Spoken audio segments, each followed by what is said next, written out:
শীতের সিজনে এই রেসিপিটি ট্রাই না করলে আসলে আপনাদের শীতটাই বৃথা হয়ে যাবে। আজ আপনাদের জন্য নিয়ে আসলাম গাজরের হালুয়ার রেসিপি, যা খুব অল্প কিছু উপকরণ ব্যবহার করে ঘরোয়া পদ্ধতিতে তৈরির সম্পূর্ণ প্রণালীটি আজকে আপনাদেরকে আমি দেখাবো। আশা করছি সম্পূর্ণ ভিডিওটি দেখবেন।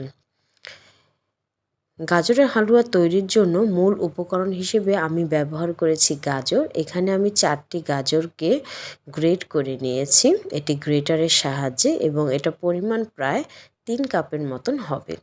অপরদিকে আমি একটি পাত্রে 1 টেবিল চামচ পরিমাণ ঘি ব্যবহার করলাম। ঘিটা যখন একটু গরম হয়ে এসেছে তখন তাতে আমি তেজপাতা, এলাচ ও সামান্য পরিমাণে লবঙ্গ দিয়ে দিলাম। তারপর যখন একটু গরম হয়ে আসলো তখন তার ভেতরে গ্রেট করে রাখা গাজর কুচিগুলো দিয়ে দিলাম এবং অনবরত নেড়েচেড়ে গাজরের সাথে ঘি দিয়ে ভালো করে ভেজে নেব।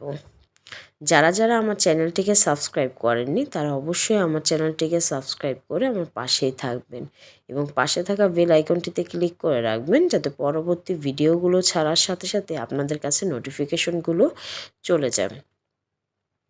এভাবে অনবরত নেড়েচেড়ে গাজরগুলোকে প্রায় 5 মিনিটের মতন আমি ভেজে নেব। যখন গাজরের থেকে পানিটা কিছুটা শুকিয়ে আসবে তখন এখানে আমি অ্যাড করে দিলাম 2 টেবিল চামচ পরিমাণ চিনি।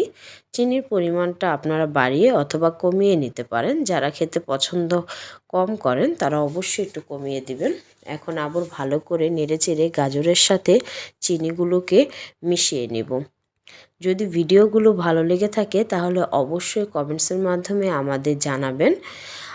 ভিডিওটি দেখে যদি খাবারটি তৈরি করে থাকেন তাহলে অবশ্যই কমেন্টসে জানাবেন যে কীরকম হলো। এখন আমি দিয়ে দিলাম 1 কাপ পরিমাণ দুধ। দুধটি এখানে আমি আগে থাকতে জাল দিয়ে একটু ঘন করে নিয়েছিলাম। সবসময় চেষ্টা করবেন এখানে ঘন দুধগুলো ব্যবহার করার জন্য। এখন কিছুটা জাল করে দুধগুলোকে শুকিয়ে নেব। এভাবে অনবরত নেড়ে চেড়ে নিতে হবে, তা না হলে পাত্রে লেগে যাওয়ার সম্ভাবনা থাকতে পারে।